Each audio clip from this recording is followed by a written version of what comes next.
Welcome to horror studio. ये बात उस समय की है जब मेरे गर्मियों की छुट्टी चल रही थी और मैं अपने मामा के गांव छुट्टियां बिताने के लिए आया था। वो गांव बहुत ही सुंदर था और वहाँ के खेत खलियान और पहाड़ों भी काफ़ी सुंदर थे। गांव पहाड़ों के बीच में बसा हुआ था। वहाँ के लोग भी काफ़ी अच्छे थे और उनका व्यवहार भी बहुत अच्छा था। दिन में वहाँ काफ़ी गर्मी पड़ती थी पर रात को एकदम से ठंडी हो जाती थी। मैं और मेरे मामा रात में घर के बाहर ही खाट बिछाकर सोते थे।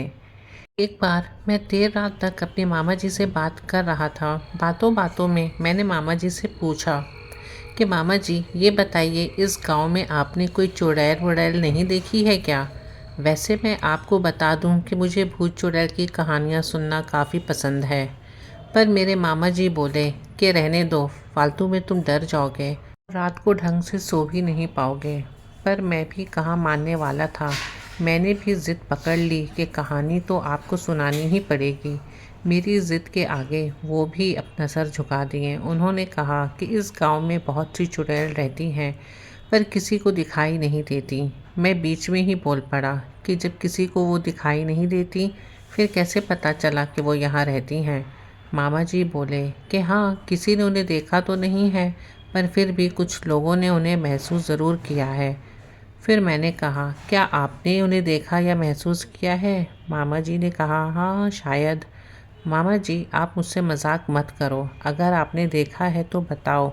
मैंने उससे पूछा। उसका जवाब था, नहीं, मैंने नहीं देखा। मुझे उनसे कहानी सुननी थी पर उन्हें सुनानी नहीं थी।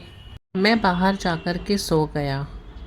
मामा पहले से ही सो चुके थे। मैं भी सोने की कोशिश कर रहा था पर न जाने क्यों मुझे नींद नहीं आ रही थी। मैं बस उन सब चीज़ों के बारे में ही सोच रहा था और न जाने कब मेरी आंख लग गई। मुझे सही से तो पता नहीं पर शायद आधी रात को मेरी नींद अचानक से किसी के पैरों की आवाज़ से खुली।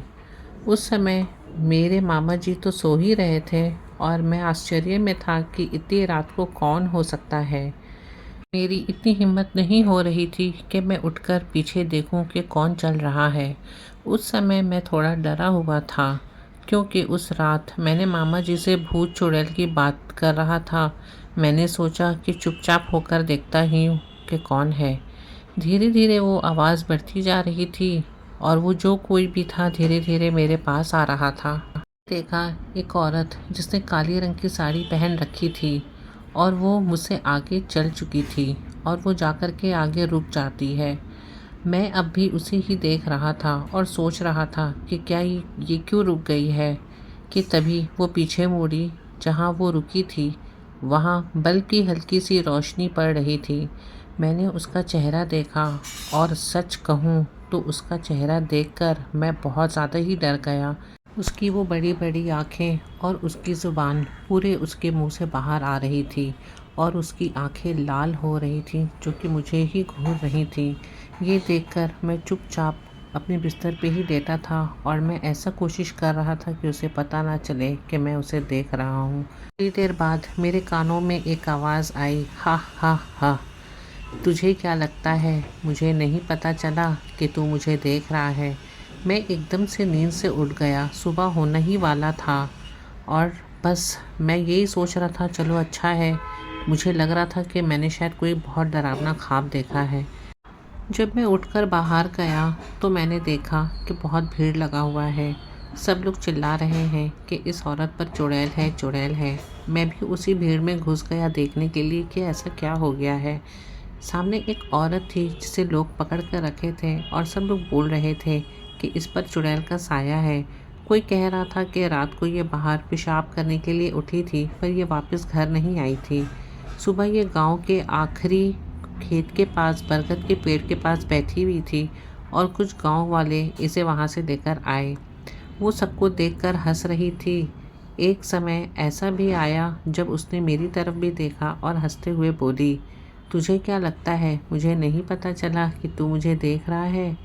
मैं समझ गया था कि ये मैंने जो रात को देखा था वो मेरा सपना नहीं बल्कि हकीकत थी। मैं बहुत डर गया और वहाँ से भाग गया। अगले ही दिन मैंने मेरे मामा जी से बोला कि मुझे मेरे घर छोड़ दें। मुझे नहीं पता कि वो चुड़ैल कौन थी और वो मुझे क्यों दिखी। वो मुझसे क्या चाहती थी। मुझे नहीं पता उस गांव की औरत के साथ उसने क्या किया, पर अब भी मैं उस रात के बारे में सोचता हूँ तो डर जाता हूँ।